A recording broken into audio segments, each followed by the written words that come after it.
There's a girl that does hair fascinators for me for my bridal dresses. Do you know I never met her when she started doing things for me? And someone said, oh, talk to this person, talk to that person. But I called her, like, send me your stuff. Now she is very professional. Do you know in 5 minutes she has sent me close to 50 stuff that she had done? She wasn't worried. She had them done, sent them to me. They were perfect. If between myself and that girl we haven't made hair pieces, we have made 200. So you also have to understand your consumers. It's not about just having a good product. You need to understand your consumers and the way they behave.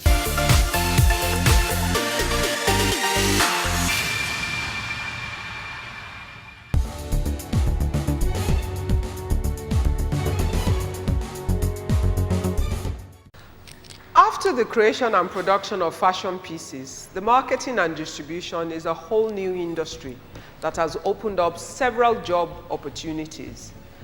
Today, we have professions in fashion styling, fashion journalism, fashion photography, fashion blogging, and whatever else you choose to make of fashion. These areas never existed in this part of the world in about 5 years ago. But it shows you where we're going as a country, where fashion is concerned. My guest today is a young lady who is a professional photo, film, and TV stylist. Let's put our hands together for Funmi Ishola. Welcome.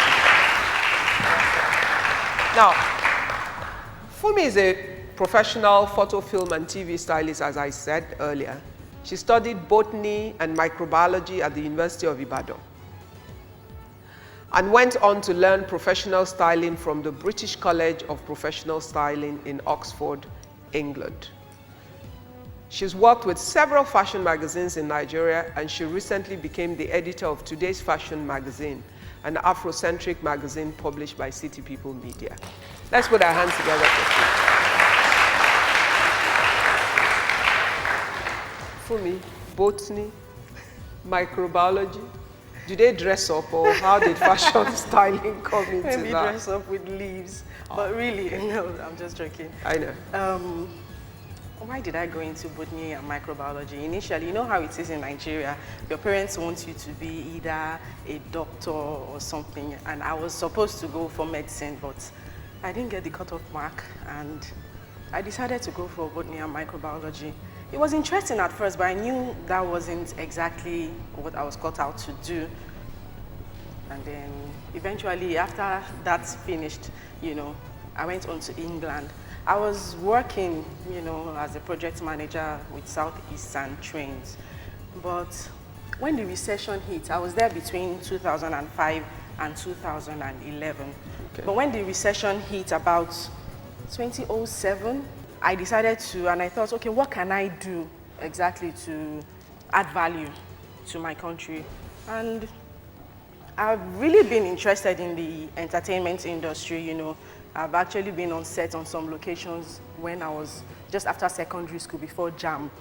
And, you know, yes, the industry, in my opinion, has improved, but there's still so much to do, especially when it comes to TV, you know, film, styling and clothing. So I decided that I wanted to improve myself, you know, first. And then I decided to go for that course.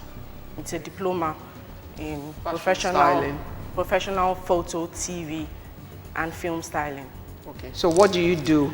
So what we do is we are the ones who pull out the clothes, the accessories to, you know, style, say, a commercial, a video, it could be a movie, it could be a film. Okay. And apart from the entertainment industry, you know, personalities who want to look good. So, and then fashion styling, which I am, you know, specialized in, exactly, has to do with the outfits. Basically, you have to be able to assess fit. You have to be able to assess an outfit that is age appropriate. Okay. For somebody, you have to be able to assess colors. I do color analysis as well. You know, not every color looks good on everybody. Okay. And so if you're wearing the color that doesn't fit your skin tone, you have to know how to balance it. Now, I always like to talk the money. Now, as a fashion stylist, what kind of income can one earn? It depends. As you grow, as you go, you can get a contract to style for as much as 5 million. Say a Range Rover calls you to come and style a Genevieve in Naji for their advertisements. Those kind of... Does that include the cost of the clothes? Well, or just for the service? The service and sometimes the clothes, because really there are some clothings that you would not find in the shops or from the designers. You might have to commission a designer to, produce something that you think is required for the look and the feel you're trying to project.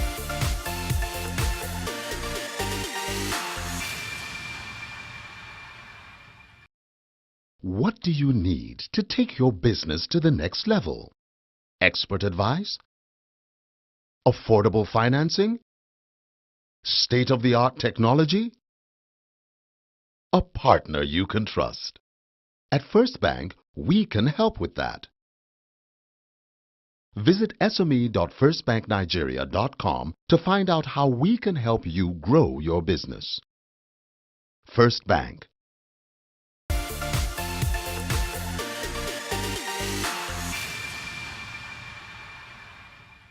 A lot of my people are going to be startups.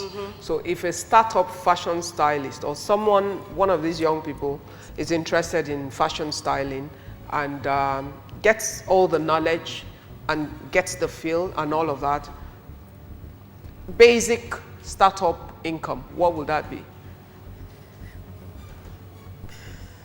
It will be less than 100,000. 100,000 is even too much, that's the truth. Because the first thing you need is knowledge capital, apart from the money. Okay, because so it's how not do you enough, gain that? Yes, it's not enough to just read magazines, Okay. Complete Fashion or Vogue. You have to, like I would say, the internet is your friend. Like I've said, University of Google? University of Google, exactly. Okay. There are three major aspects to look out for when styling a person, whether male or female. The body shape. We have different types of body shapes. You have the pear, you have the petite, you have hourglass, and all that. You need to learn all that, first of all. And then you need to be able to work with colors. So they need to learn about colors and skin tones. And different types of styles. Okay. Where can we gain this knowledge? You can either go to, for example, the British College of Professional Styling, they now do online. Okay, so they're training. online courses Yes, for this they are now program. online courses. That's a good one. And they are quite affordable. About really. how much? About £400, which is like 100,000 naira. Okay. Sorry, does that sound very expensive? Well, because they are murmuring. It can be, but on the other hand, I'm sure that we can have different other ways. Yes, definitely. And then one way, really, without having to do all that, is to intern. Okay. That's the basic thing, to intern. So if we can't afford... If you cannot afford a training, we go and work under someone who is a fashion stylist. Who is a professional fashion stylist. So for starting up, I would say intern, do a test shoot. There's something called a test shoot.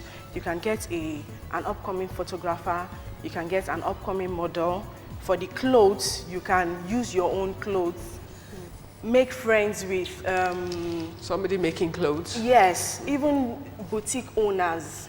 Okay. You can make friends with them, but the main problem I've seen so far is people don't know how to take care of those things. And because sometimes they're loaning you for free, people take it for granted. I was talking with someone, I'm supposed to be styling some people tomorrow.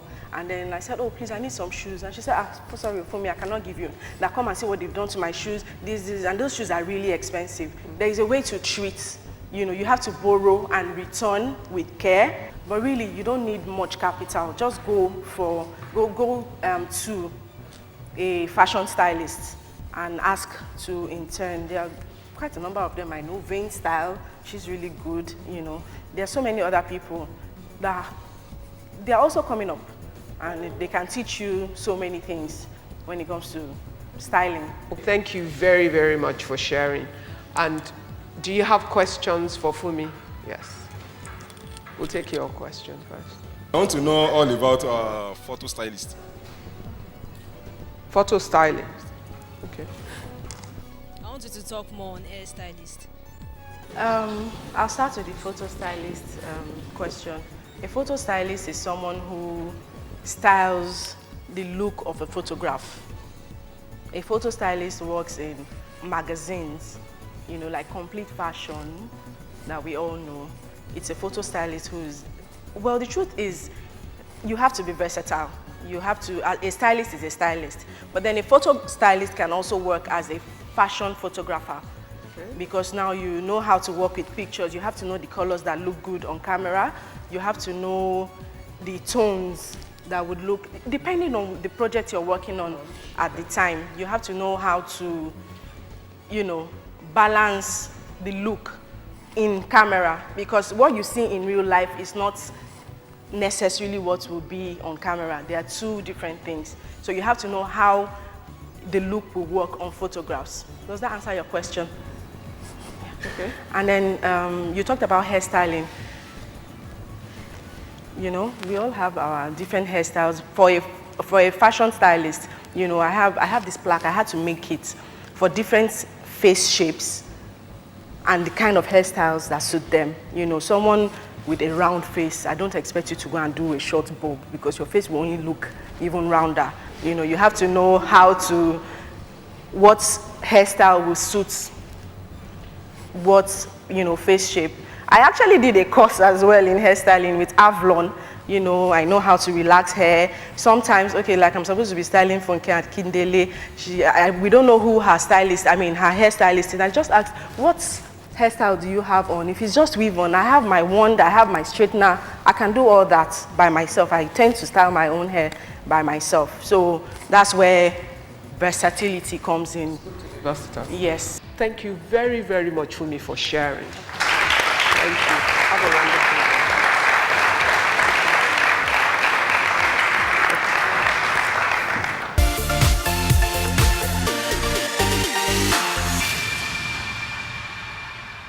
Are you a creative person? Are you looking for the right partner to help you transform your talent into your business? We can help with that. First Bank SME Connect. Visit sme.firstbanknigeria.com to find out more. First Bank. Are you a Nigerian? Do you have a business idea but lack the initial capital? AGDC, in partnership with Lagos State Government, the Chair Center Group, founded by Mrs. Ibukun Awoshika, presents through an online contest, Ignite Ideas Contest, to give seed capital of 100,000 Naira each to 1,100 people and 1-year business mentorship. There is more. You also get access to credit facility from one of the biggest banks in the country. All you have to do is log on to www.igniteideas.org to register and fill the application form. You should also follow them on their social media pages. Facebook, www.facebook.com/IgniteIdeasContest. Twitter, @IgniteContest. Hurry and give your business ideas some life.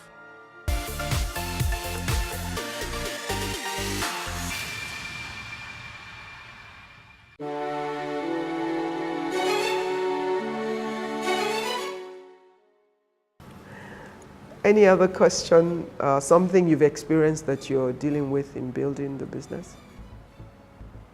I have this question.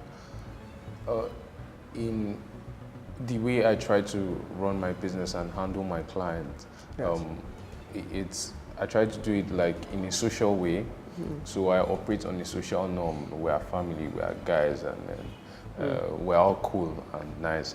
Except that it has a price too when it comes to collecting your money and everything. Yes. So that's where I'm heading to. Yeah, so I figured already. The money part is the challenge.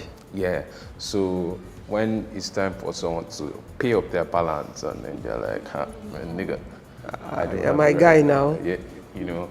So being social, operating on social norms, they have their advantages, and then their disadvantages. So I'm wondering, from your experience, is there a way we could like meet halfway? Well, I think, it's always good to build the social bridges and build the relationships, but you mustn't forget And this is where emotions must be taken out of it. You mustn't forget that as good as all the social is, you have a business to run. And so you have to be firm when you need to. And it's by setting simple rules. Oh, they're your friends. Hey, hi, guy, how are you? And all of that. You make an order. The rule is I get 70% deposit before I even cut any fabric or whatever deposit you're happy with. And then when that is done, when the fabric is ready or the garment is ready, for you to collect, you need to pay the balance. Now, that can seem like, my friend is coming. You just say, you know the rule. Oh boy, in the same social language. There's no fighting. They just say, Oga, you know the rule. I'm not giving you, I beg. You want to kill my business. You're laughing, you're smiling, but you're firm. Why? A dead business is of no use to anybody. And you know, a guy without money has no friends. It's true. And people will take advantage of you as long as you allow them to. The honest truth is your fabric supplier will not listen to stories. When push comes to push, you will be in a mess. So set simple rules. The other thing is, don't be the one that handles the money matters. If you have somebody else that works with you, make that your staff, the financial person, who deals with them. So they will know, they will say, that Buchi, he will laugh with you, but he doesn't play with his money. I beg, I don't want his trouble. Just be firm. If they need your service, let them pay for it. It's better you have 5 customers who are paying customers than 20 customers who owe you the world. Cash flow is more important to a business than profit. A lot of people don't realize that. You might have expectation of this massive profit, but if you don't even get the money in, you can't get your capital, let alone talk about the profit. So, smile with them, laugh with them, but draw the line when it comes to your business. And it's about, if you set the rules, it becomes easier to say, you know the rules now. My guy, if you don't give us 70%, there's nothing I can do now to get the fabric and to do the work. Set up rules, but follow the rules.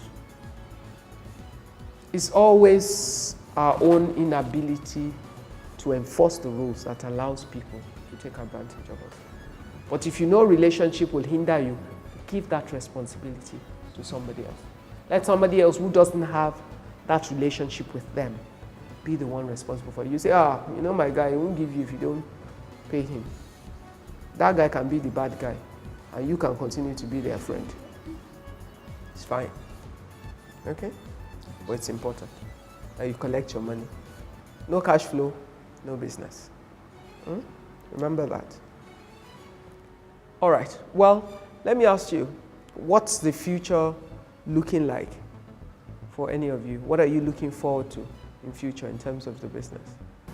For me, what I'm looking at in future is have a big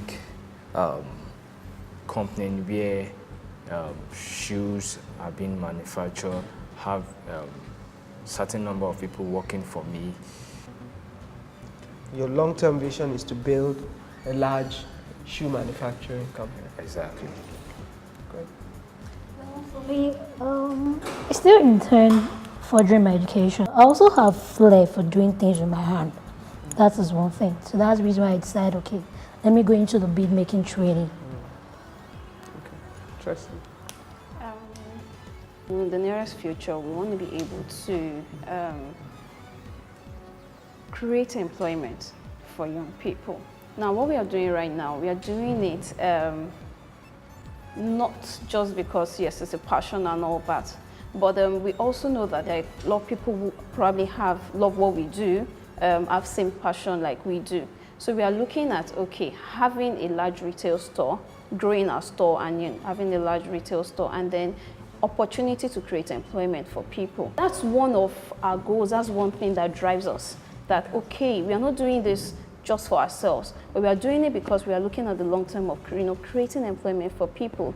And then it pushes us to succeed. Very interesting. What about you, Bicho?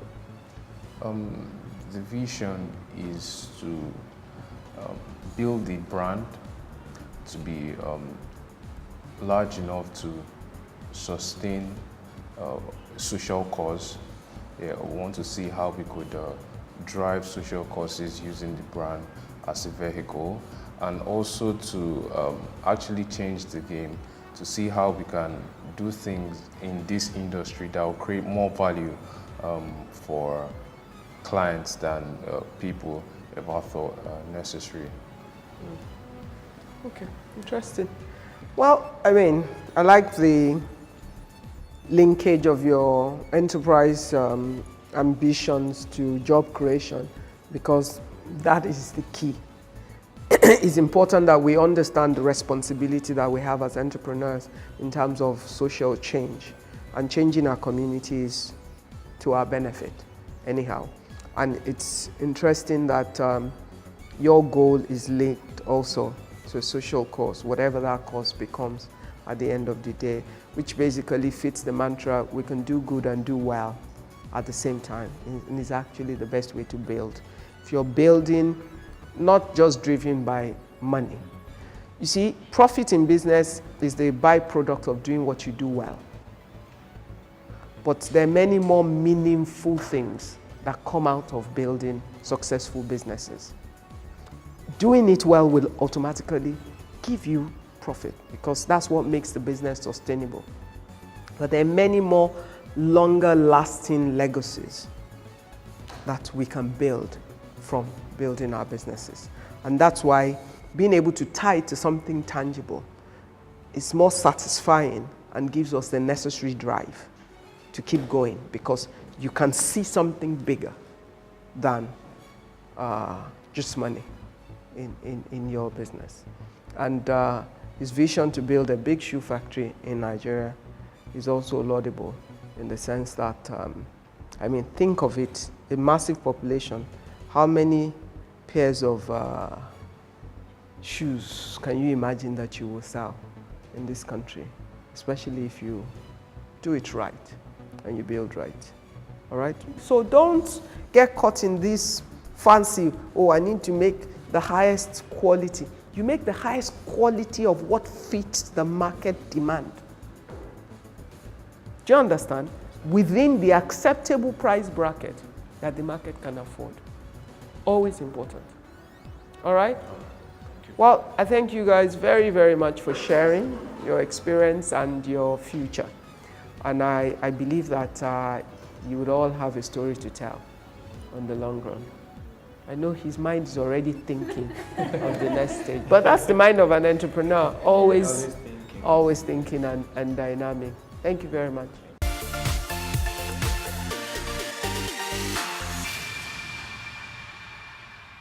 Do you want to grow your business by selling to people in different ways? We can help with that. First Bank SME Connect. Visit sme.firstbanknigeria.com to find out more. First Bank.